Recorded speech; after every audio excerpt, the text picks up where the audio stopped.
introduce you the chair for this session is Nilesh Gounder, a senior lecturer at the USB.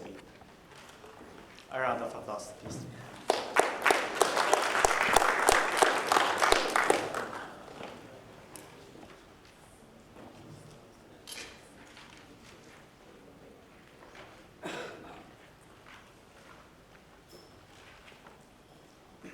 Thank you very much, Prince, and a very good afternoon to all of you. I know we have had a very long day, so thank you for making here, and thank you for staying until the last plenary session. It's a very short session, as the name suggests. It's the closing session, so we'll be officially closing off the two-day Pacific Update Conference 2016. We have Andie Fong Choi, Deputy Secretary General for Economic Governance and Security Program for Pacific Islands Forum Secretariat, who will be giving us a closing address, and then we'll have closing statements from each of the four co-sponsors. So we have representing ADB, we have Emma Veve, Director ADB, representing Asian Development Bank Institute, Bokhwan Yu, Deputy Dean ADBI, representing Australian National University, Professor Stephen Hughes, Director, Development Policy Center, and representing USP, Professor Rajesh Chandra, Vice Chancellor and President USP. All the representatives from the co-sponsors were introduced yesterday, so I'll just briefly introduce Andie Fong Choi before I invite her to give a closing address. Andie Fong Choi is currently Deputy Secretary General, Economic Governance and Security Program, Pacific Islands Forum Secretariat. She has also served as Director for the Forum Secretariat's Political Governance and Security Program until 2008. Prior to her appointment as Director, she also served as Secretariat as International Legal Advisor and Legal and Political Officer. Ms. Fong Choi holds a Bachelor of Laws from Victoria University in New Zealand and a Master's in International Relations from Deakin University, Australia. In a present position, Ms. Fong Choi is responsible for leading the Secretariat's work on economic governance, trade and investment, political governance, security, and good governance. So Andie Fong will have 10 minutes, and each of the reps from the co-sponsors will have 5 minutes. It's now my pleasure to invite Andie Fong Choi to give a closing address.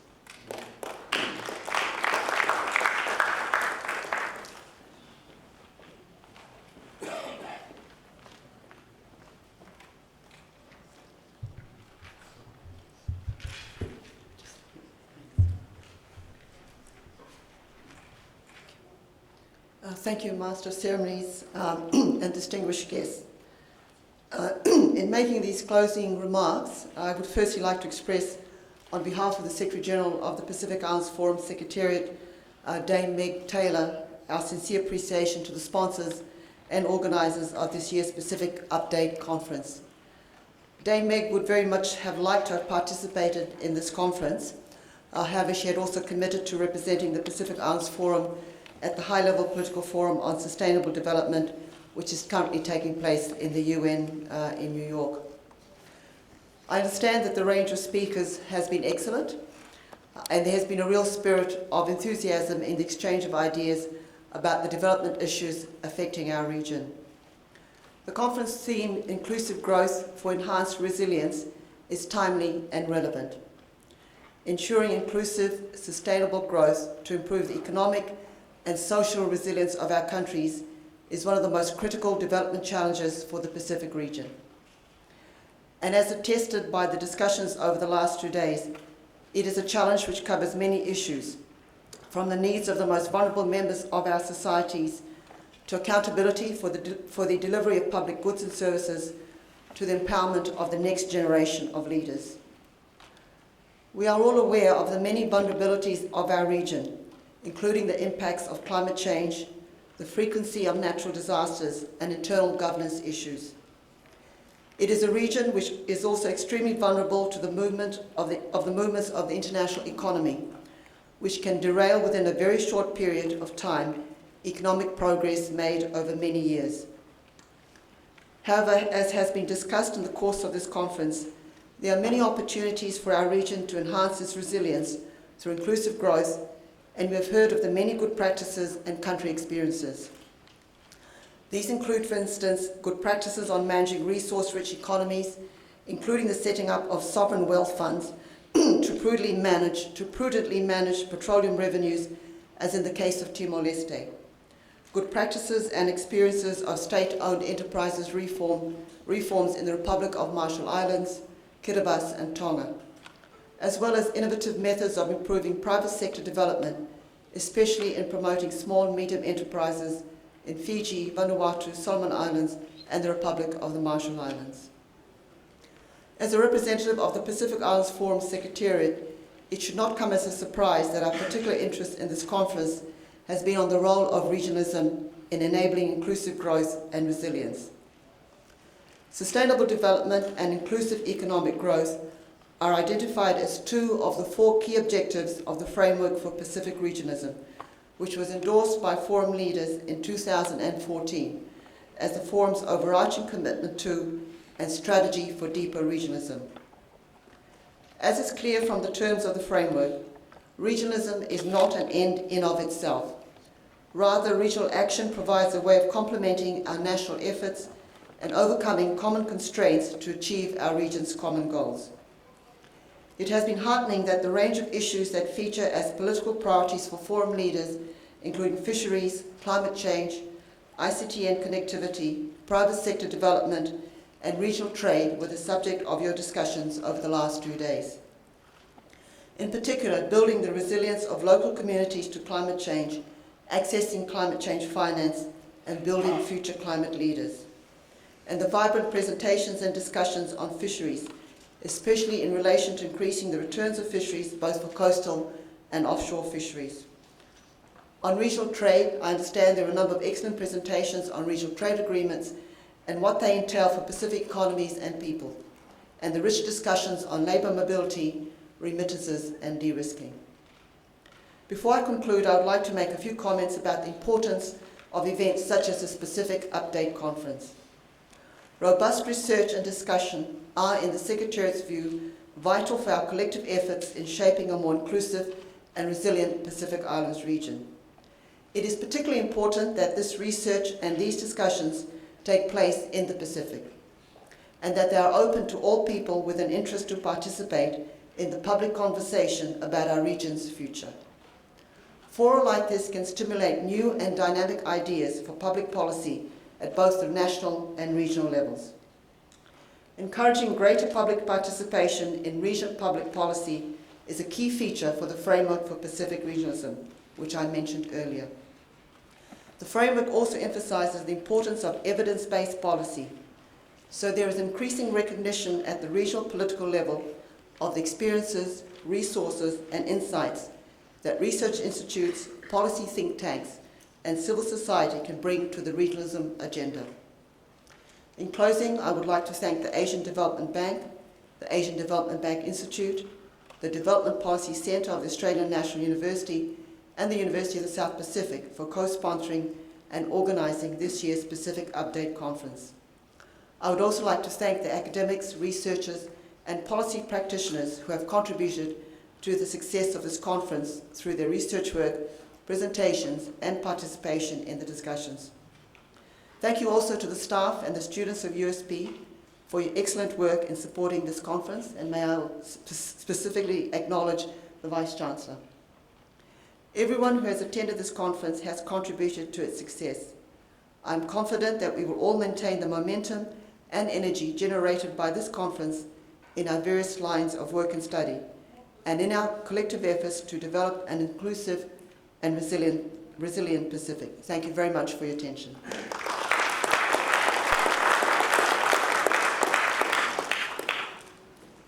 Thank you very much, Andie, for those generous remarks.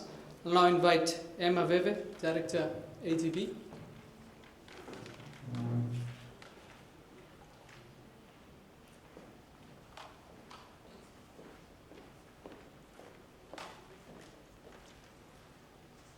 just want to take this opportunity to give a few brief thank yous to the people who've been critical in this. Firstly, to our co-organisers, co-sponsors, Dr. Yu from ADBI, Professor Howes from the Development Policy Centre at ANU, and Vice Chancellor Chandra here at USP. Yourselves, your teams have provided the intellectual input and guidance to put together this program and to help attract the audience that we've managed to attract here. I'd like to give a special thanks to the USP students who you've seen in their sort of greeny blue ocean coloured t-shirts running around for the last couple of days, who've helped things run smoothly. They've been super polite, super helpful, and the whole thing would not have worked without them.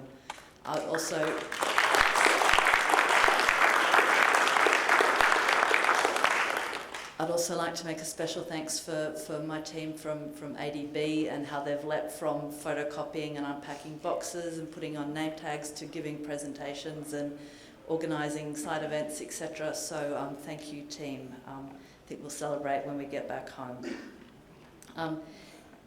Look, our hopes for this event were to get people thinking and talking across a whole range of issues that in effect came out of the call for papers earlier in this year. People put forward topics and they really started to fall out fairly clearly under headings, and they were critical development issues for the Pacific. So to get people here thinking and talking about that was the prime objective. And putting together a group that doesn't necessarily normally meet, with some education, health people, some engineering types, some economists, academics, people from countries, development partners, etc., all in one room coming from different perspectives, thinking about things was another intent.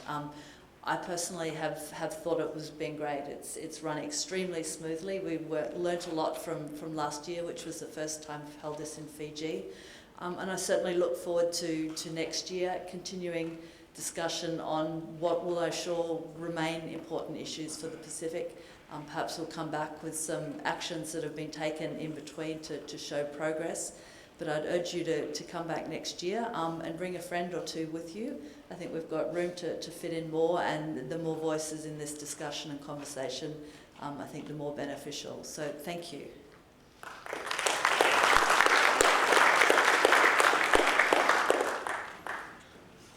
Thank you, Emma. I'd like to invite Bokhwan, Deputy Dean, ADBI.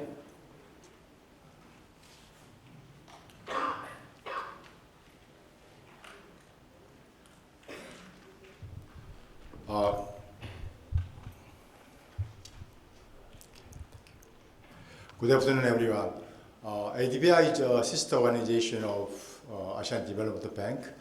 I found some think ADBI is based in Manila, Philippines, together with ADB. We are based in Tokyo. Our activities are focused mainly on research and CBT, capacity building and training for policymakers. We conducted 41 capacity building events last year, and we plan to hold about 40 events this year, about one event every week. We are trying to invite more policymakers from Pacific Island countries. Last year, we invited 76 government officials from the Pacific, which was more than double than compared to a year before last year. We plan to hold at least one or two events, CBT events, in the Pacific Island countries. I found this conference very informative and useful. So we have been lucky to assemble a strong group of speakers to discuss various issues for Pacific Island country and Fiji. I would like to express my gratitude to our co-organizers, ADB, Australian National University, and the University of South Pacific, who have helped in making this event happen and successful. I would also like to thank all participants from taking up your busy schedule to attend this event. Thank you very much, and have a pleasant and safe trip back to your home. Thank you.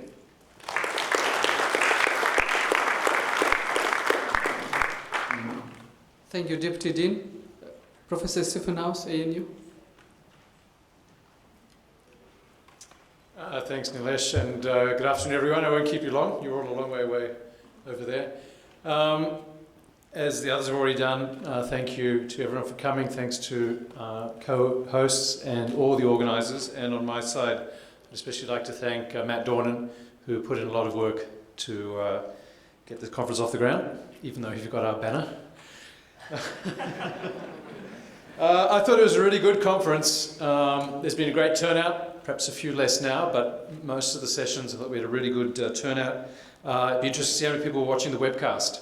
And I hope the webcast videos can get up on YouTube. People can watch the sessions later on, even if they missed it. I think we had a record number of papers, and that's shown by the fact we didn't have a plenary session today, right? We've had parallel sessions all day. And I think it really vindicates the decision made a couple of years ago to have a call for papers. You know, there's so much good work going on out there, and it's great to be able to mobilise and showcase all those efforts. So, you know, I think that's a strong characteristic of this conference. I'm not so worried about the theme, you know, inclusive growth for enhanced resilience, or enhanced growth for inclusive resilience. I mean, these are big words, and of course, those are the big issues that matter, but what really matters are your specific research interests, and that we're able to capture those.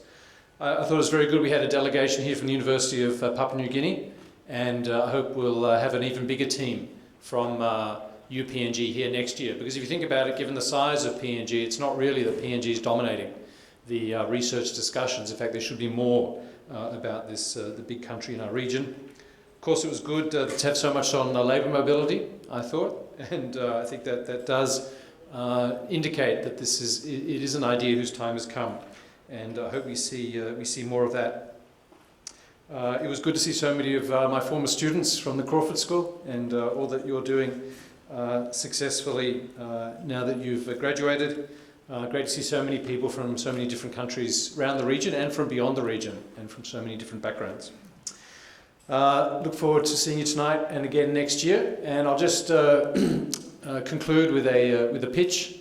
If you haven't heard of the Development Policy blog, you should have a look at it. It's one of the premier blogs for discussion on Pacific regions. And a lot of you have done some really good work, and if you want to get your work out to a wider audience, the blog is a really good way to do it. You can write a blog, you can attach your PowerPoint or your paper if you've got one, and you'll have thousands aware of your work, rather than the small number that our kind of academic work is normally exposed to. So devpolicy.org, read it, but also consider contributing to it. Thank you very much.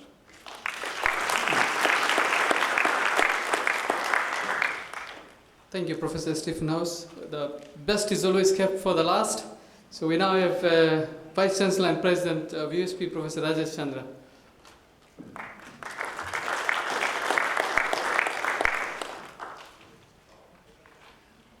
Well, one of the things about coming last is, of course, all the good things have been said before. My remarks are going to be very short. I do want to associate myself with all the very positive remarks that have been made. Clearly, from all accounts, this has been a very, very successful update conference. As we have heard, we have seen possibly more papers at this conference than papers before.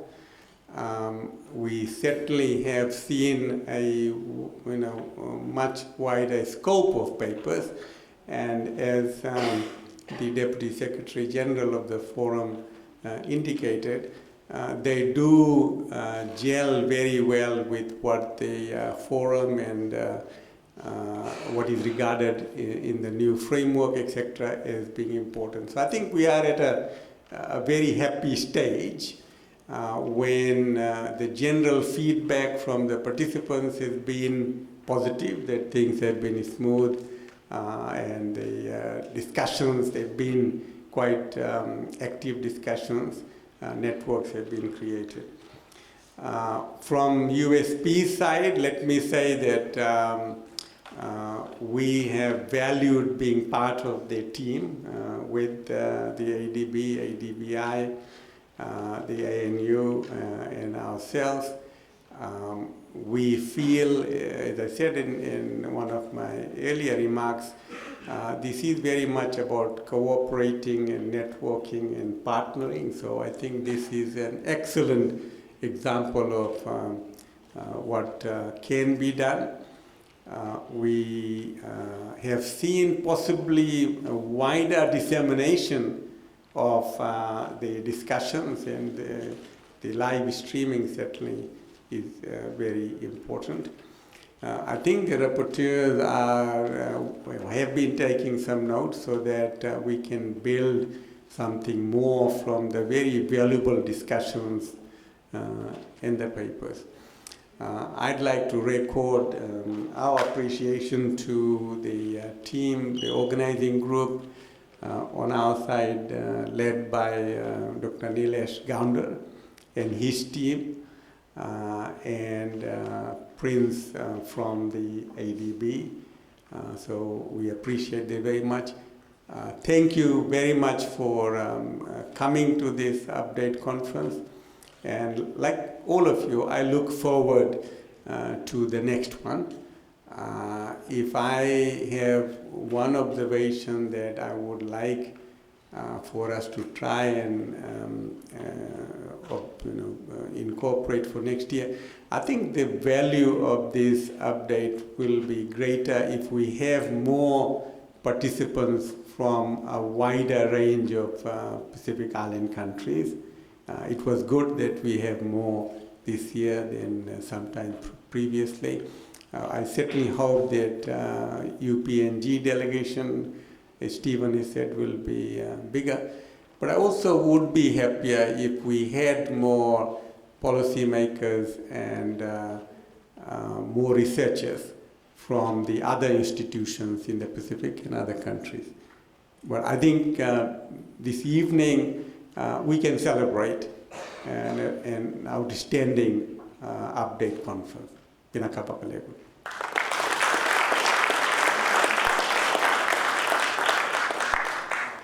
Thank you, VC. We just have one more small event towards the end, but before that I'd like to thank Christopher from ADB, Matthew from ANU, Prince from ADB, and Wawan from ADBI. We have worked together with me towards the program, and thanks for spending endless hours on Skype. I wish to thank you all for organizing this conference. I'd like to acknowledge for the first time the presence of representatives from the National University of Timor-Leste. So let's give a round of applause for reps from National.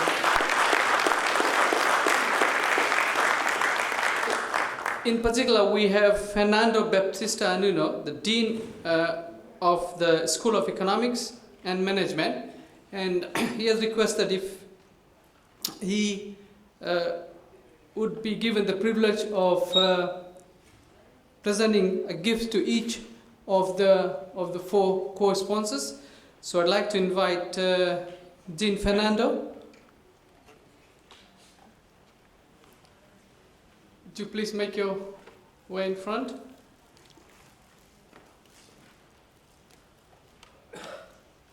Thank you. So I'd like to request the four co-sponsors, if you can just come in front.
Thank you very much. You have a seat.